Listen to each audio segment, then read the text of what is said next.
Afternoon folks, here we go then with the test of the Aster Titfield Thunderbolt and a Meccano recreation, I suppose, of the wagons used towards the end of the film when the inspector comes to test the efficiency, is the word they use in the film, of the line. Those you may not see in the pictures, there we have a not an exact reproduction by any means of either of the wagons, but here's Dan's coach on the well wagon. It's a bit long really for the curves in use. All axles spin freely and all wheels on axles spin freely on their axles to hopefully aid go around the corners. There's the tow brake van, a little bit shorter wheelbase, and that was a right pain to do, to be honest, for various reasons. They're both fairly heavy, although it's a very strong engine. We'll see if she'll pull it. Now for the moment I'm not doing anything about the potential of buffer lock, where the buffers they lock together when they come off the curves. The coupling there is a 3-link coupling, and it's made from 3 washers and Ralph's string. We're going to try that first, and of course those who have seen the film will know that that's got to be tied together with rope, or in this case string, and we'll try and see how we get on. Failing that, if we do get buffer lock, then we'll use some strips as drawbars for couplings. Some 3-hole or 4-hole strips. So there we go folks, she's almost ready to go, all lubed up and water and all that you can see in the first video. We've just got a lighter now, which is one of the most awkward things, and then hope for the best. So there we go, hopefully we'll get a bit better with the camera work this time, and we'll see how we get on. Success people! How long she'll travel, I do not know. She's doing alright, as she is. Bit of wheel slip there. That was where I got her ready, so I'll get rid of some of the oil and rubbish off the track. Oh yes, pretty coated there. Oh dear, she's spinning like a southern spam can, she is.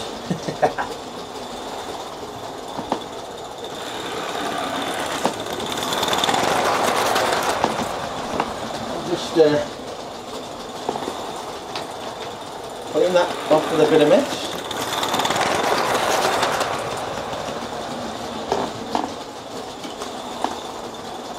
Doesn't seem to be spinning anymore anywhere else.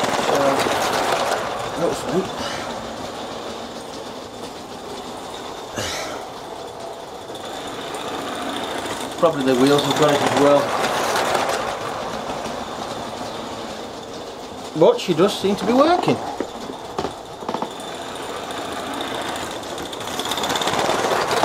So there we go folks. She wheel spins a bit. I dare say the wheels need cleaning off a little bit. And she's only going on a fraction, probably a quarter regulator.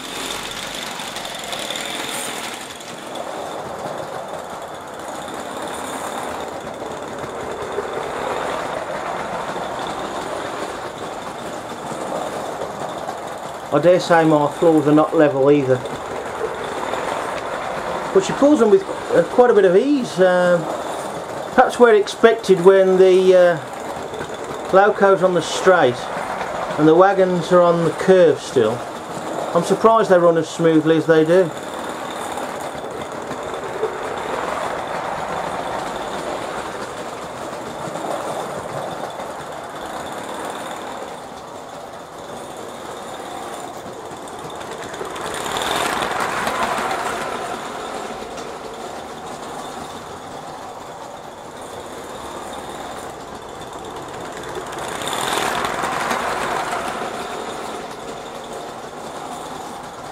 So a success and a lot better than I thought.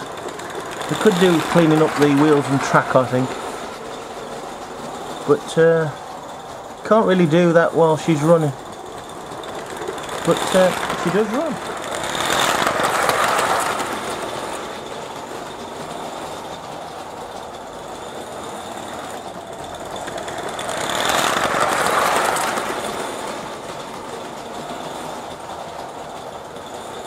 Because she's quite a smooth runner, we're having no problems with buffer lock.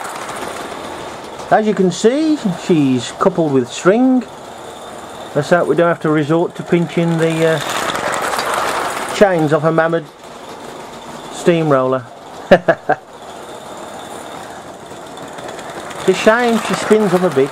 She'd run quite nicely, but as I said before in the other video, this is the tightest curves available. I think it's a 1.2 metre radius.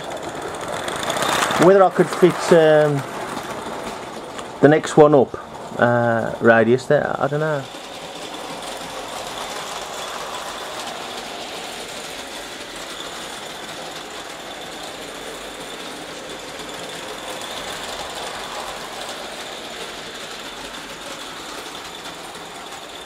I've cleaned the track, cleaned the wheels a bit.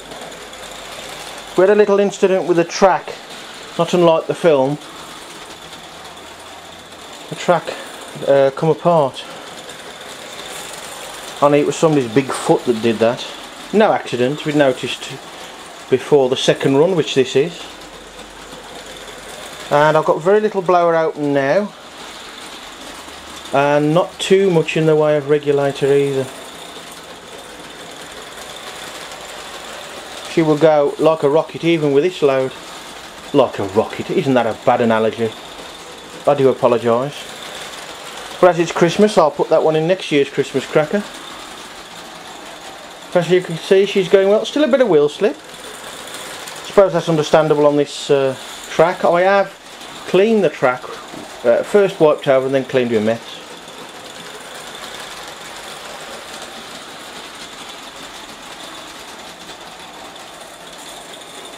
You can see it does wheel slip there.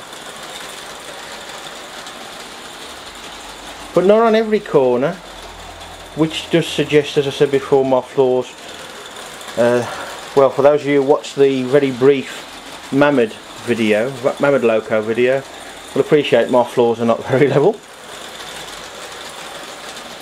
But there you go, she runs quite well, would run great on a slightly less tight radius track. I must look into the second radius, see what the difference is. It may mean moving these chairs out.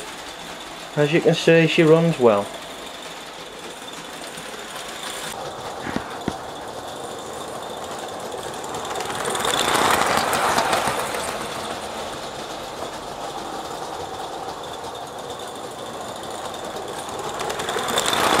She runs better than the original in the film, where for a lot of the, shall we say, speed filming, the 1400 class tank that was also in the film at the start and the race bit, they had to basically give it a good shove from behind to get it to go, and show a decent bit of pace.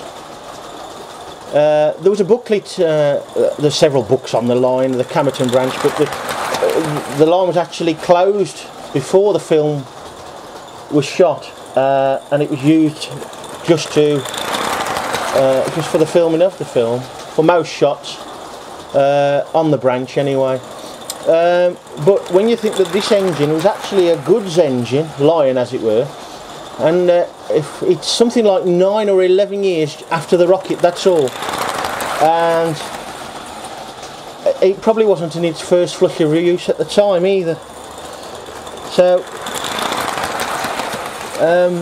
you may still be able to get the little booklet. I'll try and dig it out one day and give you the information. But she runs really well. Could do with that. I could do with a bit more less tight curves. We'll look into that. They're quite good. And even now she's only on what, water regulator and a touch of the